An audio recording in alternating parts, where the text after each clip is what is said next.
जिम्मेदारियाँ थी उसको कंप्लीट करने के बाद मैं यहाँ आया। और दूसरा, नॉर्मली हमारी प्रेस कॉन्फ्रेंस जो है बड़े कॉन्फ्रेंस हॉल में होती है, लेकिन एक शिफ्ट सॉर्ट ऑफ अरेंजमेंट करना पड़ा।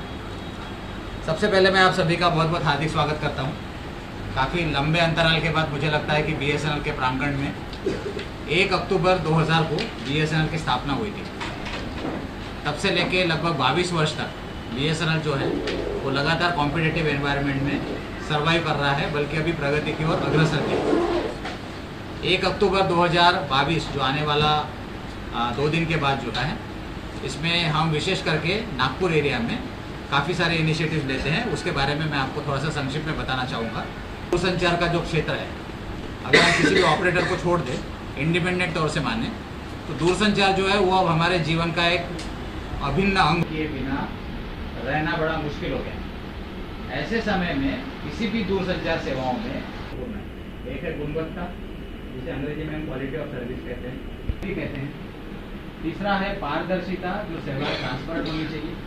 और चौथा है विश्वसनीयता, अर्थात ट्रस्ट। कहूँगा कि जब दूरसंचार सेवाओं की शुरुआत हुई थी, विशेष करके जब निजीकरण हुआ था 1996 के बाद, एनालिसिस किया गया और ये पाया गया कि जब तक भारत सरकार की ओर से BSNL को वित्तीय और दूसरे प्रकार की सुविधाएं जब तक प्रदान नहीं की जाएगी, तब तक BSNL का आगे बढ़ना मुश्किल है। 3 महीना पहले 1,64,000 लाख करोड़ रुपए का एक रिवाइवल पैकेज BSNL को अलॉट किया गया। उसमें कई सारे मायने हैं, उसके बहुत डिटेल में मैं जानना नहीं चाहूँगा, लेकिन उसके अलावा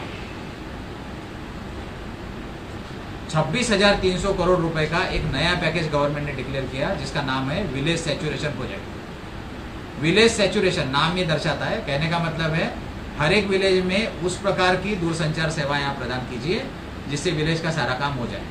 इसके अंतर्गत पूरे भारत में लगभग 28,000 इस प्रकार के गांव जो दूर दराज के क्षेत्रों में हैं, जिसमें आज के दिन जिसमें किसी भी प्रकार की कोई भी दूरसंचार सर्विस नहीं है, इस प्रकार के 28,000 गाँवों को आइडेंटिफाई किया गया है। आप समझ सकते हैं ये गाँव अभी तक दूरसंचार क्रांति से हटे हुए हैं। इसका मतलब ही ये है कि वहाँ पर वर्किंग कंडीशंस बहुत डिफिकल्ट है। वहाँ पर जाने के लिए रास्ते नहीं है, वहाँ पर बिजली का बड़ा प्रॉब्लम है,